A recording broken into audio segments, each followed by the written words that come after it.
As a youth pastor, I'm so grateful for the influence of the MDPC dads on our youth ministry. I mean, I feel like if I look back over the last 5 years at what has been the best thing that's contributed to our youth program and students following Jesus, it's MDPC dads.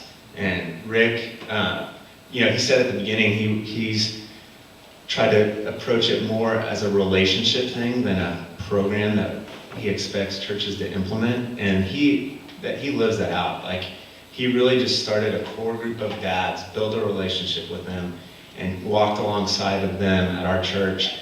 And he's got such great vision and programs and all that he can offer, but he let this core group become a community and didn't, try to direct things to his benefit. He really just served these dads and poured it into them and let them come up with creative ways and make the thing happen at MDPC the way it needed to happen. And as a youth pastor, that is the coolest thing, because this is, like Chris said, same thing at Grace. This is not something that, as the head of youth ministry, I'm in charge of or I'm doing. It's a lay-led thing, and it's just blessing our kids and blessing our church. And we get to benefit from that. I get to be a part of that group. But I just watch. Honestly, as a youth department, we're trying to keep up with these dads and where they're going. A couple examples of just the influence of MDPC dads and faithful fathering at MDPC. I was having lunch 2 weeks ago with Garrett Larson, who runs Camp Choye, and he asked me a question that really made me think. He was like, what is the biggest obstacle or issue keeping your kids from really pursuing Jesus and growing? And, I would say, upon answering that with him, it is basically nominalism would be one way to describe that. But that families, so many of the normal families in our church, they want their kids to be successful. They want them, to be, their futures to be secure. And that's a great value, honestly, that dads and families want that for their kids. But we've noticed that following Jesus or church can serve that goal, but as soon as following Jesus competes with that goal, then families no longer want to follow Jesus. They're like pro-youth group as long as following Jesus serves success and security. But as soon as following Jesus, bumps up against that, then it's like, well, we don't have anything to offer anymore. And so I was talking through that with Garrett, and so he's like, well, what have you found that works in combating that?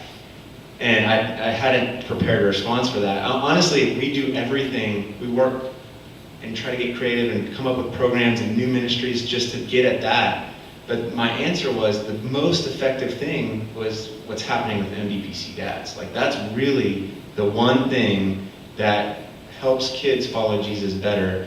And it's because there's this group of dads that is prioritizing their faith in a visible way. And they're leading out and they're saying, we want to just show everyone around this church that prioritizing faith is the most important thing over anything else. And they do that in a visible way. They do one way they do that is they've come up with this MDPC Dad Sunday, and they do it once or twice a year, maybe twice a year.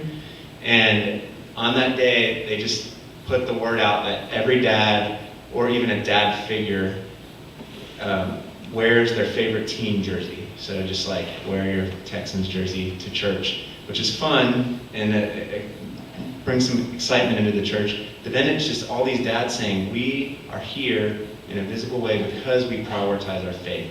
And that just starts making things happen, and it's kind of contagious, and more dads are like, well, what is going on there? And the goal of MDPC dads is to just keep drawing more dads into this thing where the dads are basically like, I'm in the game. I'm in the game for the right reasons, because I want my kids to know Jesus and learn what it's like to go through life with him. I was having lunch with a dad, this was maybe 3 weeks ago, and he said in the conversation when we were talking about an upcoming youth retreat, and he coaches his son's team. They have a 6th grade son, and he was like, I want my kid to be on that youth retreat, even though we have an important game that weekend. And he said, the reason is because sports will only last 3 or 4 more years and be important for 3 or 4 more years. Faith will last forever and pay dividends forever. And I was like, Dad said that? Like, I'd never heard any parent ever say that. It's always the opposite, and I've always kind of just surrendered to that's the way that it works. You know, sports wins, youth group loses. But he said, you know, he got it, and he's one of these dads that's been a part of this group, and he didn't get it because youth group's important. He got it because he wanted his kid to have the most important thing. And so those are just a couple examples of that. Maybe a few other things is because Rick is such a servant leader, he's really allowed the dads in this group to use their strengths and to lead out. And so some of the educate events, we have, you know, this one guy, one dad in our church that's a lawyer, super sharp guy, and he's able to do the educating like I could never do as a youth pastor. I mean, he took what I've studied for like 6 years and done seminary, and he was like, okay, I'm gonna go spend a week and prepare for that.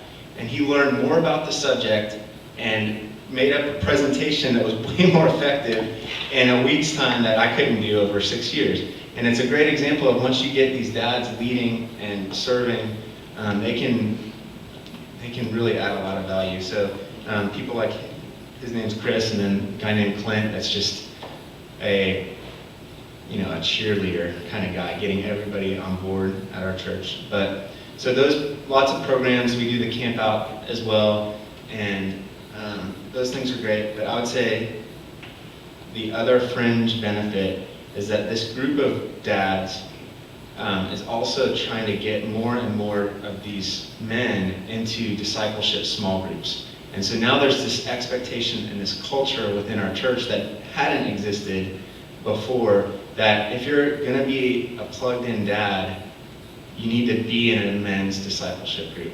And that alone is what pays the most in the end for youth ministry. Like for our kids to know, I mean, because then families are having conversations, the parents are modeling that to their kids. And you know, everything just starts moving together, integrating towards the kingdom of God. So thank you, Rick, for all you do. And